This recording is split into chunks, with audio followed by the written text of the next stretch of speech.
Good evening and welcome to the show. This is Yedida Nyakahangura, your host, and the show is Women Rise Up. This show is brought to you by the Embassy of Sweden in Uganda and UN Women. As a show, we strongly believe that every person bears responsibility to leverage support for women, those that are aspiring to be in leadership and those that are there already.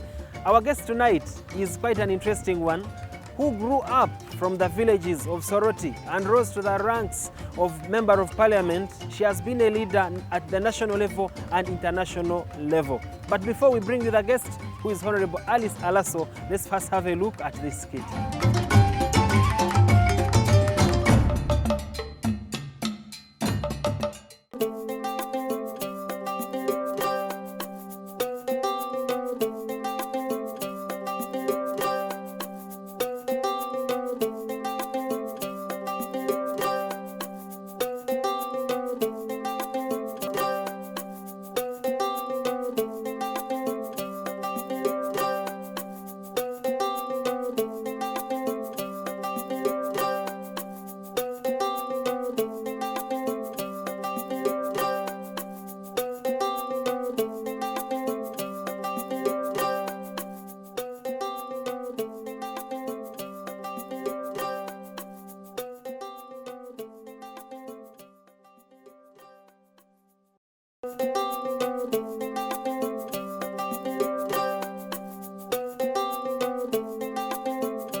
Good afternoon, HM. Good afternoon, madam. Yes. Now, as I was passing by going to class, I found a group of boys talking about the new head teacher. Would you get some time to go and address them, maybe clarify about some issues so that they come to understand the new head teacher? Yes. But madam, I'm very busy. You see, I've just reached a new head teacher. I'm still organizing my things. I'm still organizing my office.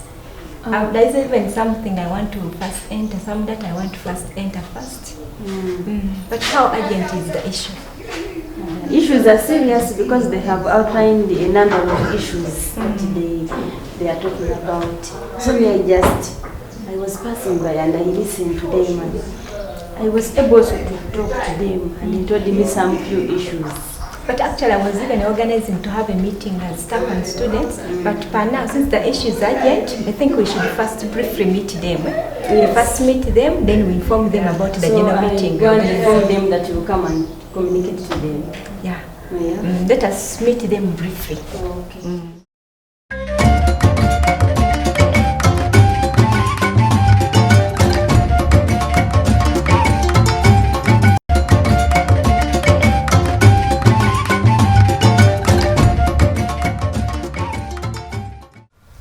Good afternoon.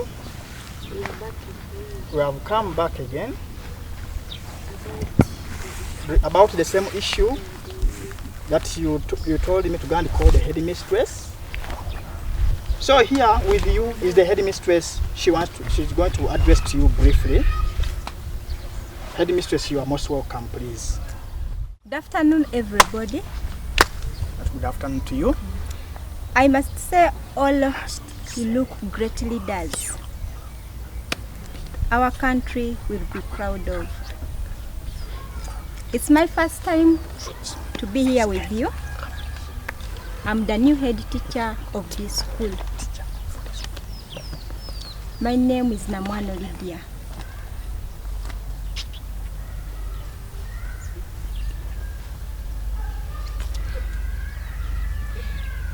I'm here with you. I want to make this school a great school.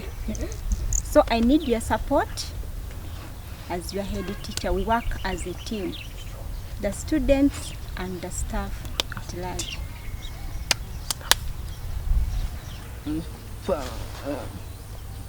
Our head teacher for this school, I want to inform you it is true and indeed it's of a bright that Mr. Kizito Godfrey did so much good job in this school. Thank you.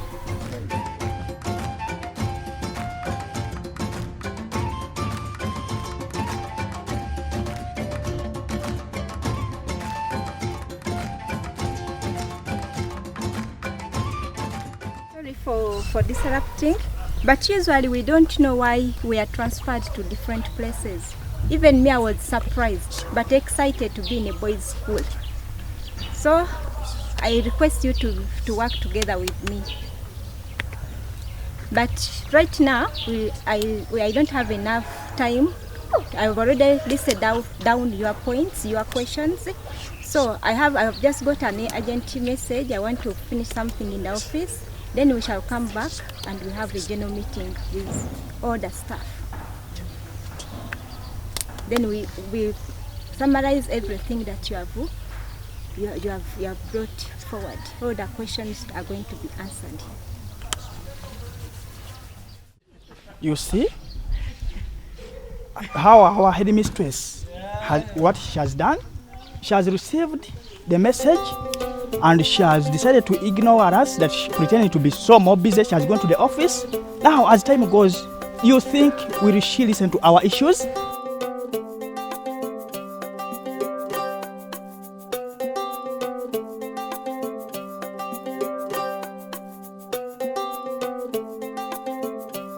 I welcome everybody for this meeting. I remember in the afternoon I told you we are going to have a general meeting, and we have now organized it. So let us have this meeting. Our dear staff, student prefects, students present, I greet you all. My name is Namwano Lukia. I'm your new head teacher of the school. Many of you are wondering why a female head teacher is in a boys' school. I've understood all your concerns, and I want you to know that as a mother of 4 sons and a professional teacher, you are going to see me as a great head teacher in this school. I've worked as a head teacher over 15 years, only that I've been in mixed schools, but I was surprised to come in this single school for boys. But remember, leadership, we don't look at the gender. Any woman can head a boys' school, and same a man can head a girls' school. So we should not look at gender. Women are mothers of great men. You have seen, who of you is born by a man? All of us are born by mothers. Meaning, women, they are great. They are the mothers to every great man in this world. So the first leader in your life is a woman. As you come in this world, the first person who gives you what to eat is a woman. She breastfeeds you, meaning she starts her leadership from there. She leads you from there. Immediately you come on this world. So I want you to cooperate with me, the whole staff and the students, and we lead this school, and it should have a bright future.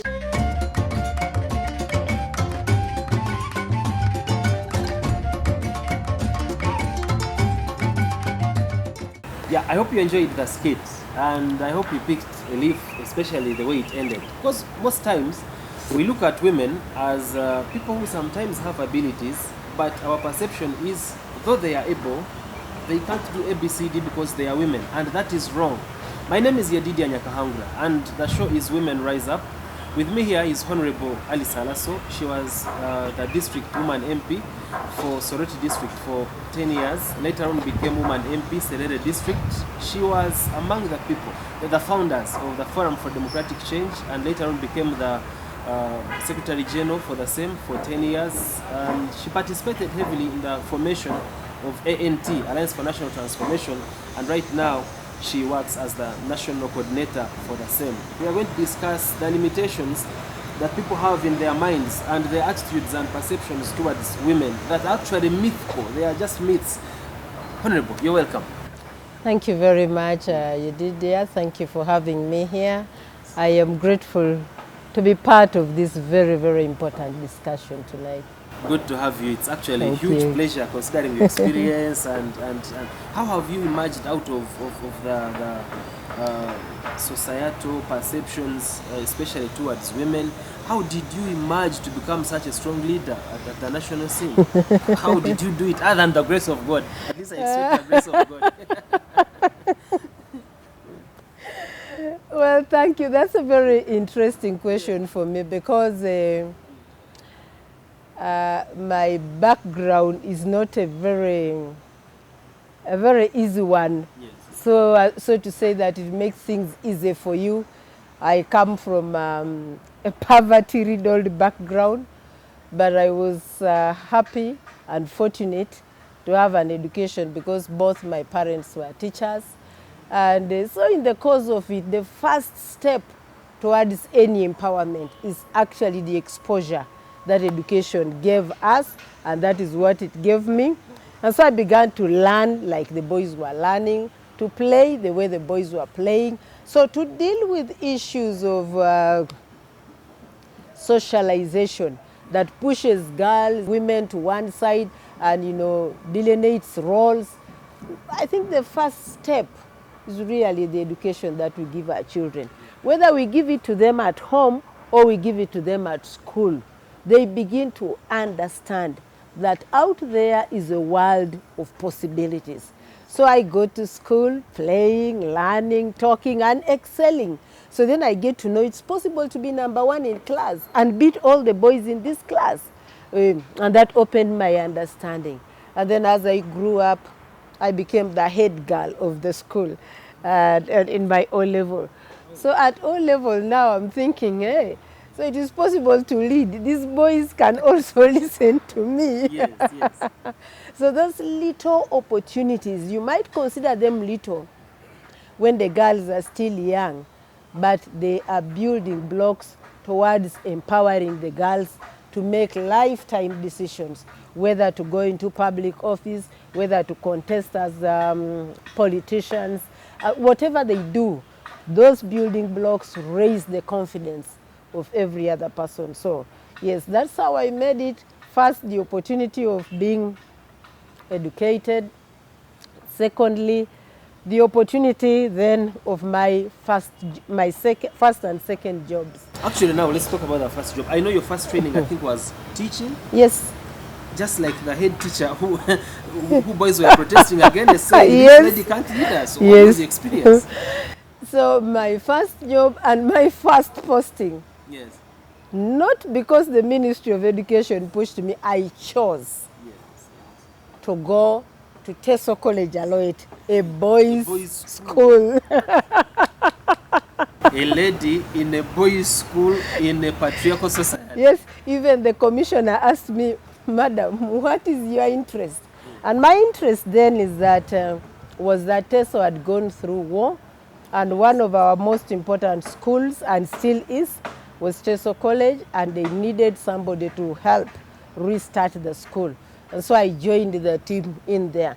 So I have had opportunity, yes, to be exactly in the life of that deputy head teacher. Yes. And see the challenges the boys have, but you got to prove yourself. When you find yourself in her situation, you prove yourself first by really being an expert in what you do. Everybody wants to see your ability, then your ability begins to speak for you. My second job was as a district gender officer.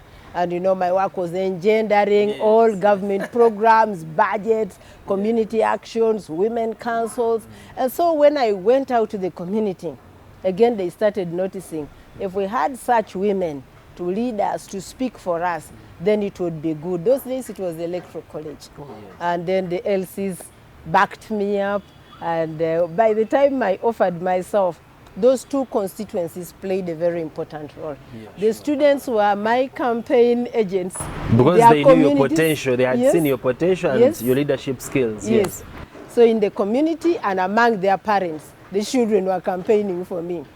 And then the leaders themselves, because I had worked with LCs and women leaders, they were campaigning as a district gender officer. Yes, as a district gender officer.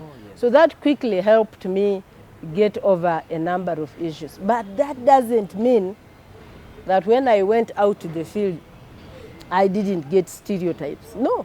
The first thing I got that really challenged me in the first campaign was that I was single, not married, and young. That's in Soroti now. In Soroti. You know, every rally I would go to, you know, a man would put up, ironically it was the men. Asking. Hey, put up their hands. You, why are you unmarried? Why do you want to go to parliament? They would ask all manner of questions. So one day I thought, I better get the correct answer to this question once and for all. Incidentally, I don't think they would have asked the same question to a man who was single and campaigning. No, we were even having, I was campaigning with colleagues who are also young and not married, and nobody would ask the same question. That's why I thought it was a very bad stereotype. And so, again, I had to prove myself more than twice. First, as a woman, that a woman can be in political leadership and do a good job. But secondly, as an unmarried woman, that I can be there, stand up in parliament, articulate things to do with women, to do with children, and to do with the Teso community and this nation without having a husband to tutor me, without having children to prove my worth. It was a tough one, but by the end of my first term in parliament, 2001, 2006, they had got to embrace me. By second time, I almost went unopposed. Because I actually remember that parliament, I think 2001, 2006, we had women that were really standing out. I remember Honorable Winnie Byanyuma, the Honorable Miriam Matembe, the Honorable Benedict Vigirwa in Bushenyi, women who would speak and men listen. Yes. So I got into that parliament, I found some of those great women with a lot of experience. And I quickly blended in, and they helped me, they taught me, they nurtured me. And then that brings into play the other thing. To mentor and groom and encourage these women who are getting into politics. Because they need a hand, somebody to walk them, somebody to train them, somebody to help them grow in the journey of public life. I was lucky to meet some of those women, and they were extremely helpful when I got into parliament. And that's why for me, even now, with all the affirmative provisions in our constitution, with all the exposures that the women of Uganda have had, I can confidently tell you that any woman in Uganda, no matter what her political stature is, can be brought down by patriarchy at a different level. You will have to have a political father who will sanction whether you continue or they discontinue you. That is what patriarchy, that is what our culture does. It still doesn't believe that women in public office will be their own person. There always has to be a man to superintend over that woman. So I encountered those challenges firsthand. Because I was told, hey, but how do you know, you women, you have your thing there. Stay in your thing. Even previously, I have tried to explore the possibilities of crossing to a constituency seat. But it still comes back. They throw it back at you. You women, you have your position. And then they bring arguments. But how can a woman be our chairman? You know, how can a woman lead all of us in this constituency? We would rather have a man, you know. And you know what they are not looking for? I mean, they are looking for my brain. Yes, they are looking for my competencies. They are looking for my leadership. But just because I am a woman... We will start from there when we come back from the break. Thank you very much for watching. This is Women Rise Up. We have Honorable Alice Alaso. We'll be right back.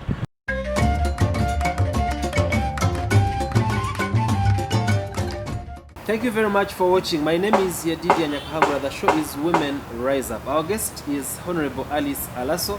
Like I had said, in case you just joined us, by the way, in case you missed the first part, you can find us on our social media platforms. We are on Facebook, we are on Twitter, we are on YouTube. You just have to search Women Rise Up. Then you will see even the previous episodes that we have done. Now, because oftentimes when we talk about gender equity, we are talking about ladies, we are talking about females, we are talking about girls, but there are these boys who will have to stay with these girls when these girls are empowered. And sometimes it gives boys inferiority complex because they have not been grouped enough. Isn't it high time we brought boys on board? Isn't it high time we involved men in this fight? Yeah, I mean, if you go back to culture, all the custodians of culture, the major ones, you know, the kings, the chiefs are all men. Other than the Queen of England.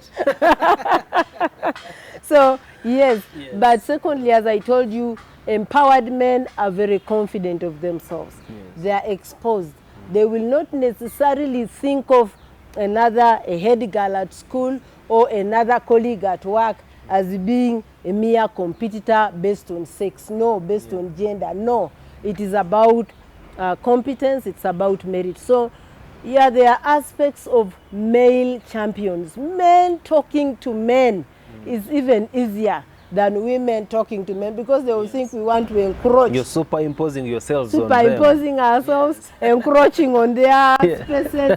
But if a man talks to a man and says, that woman is very good. If she led this institution, I believe that it will be much easier.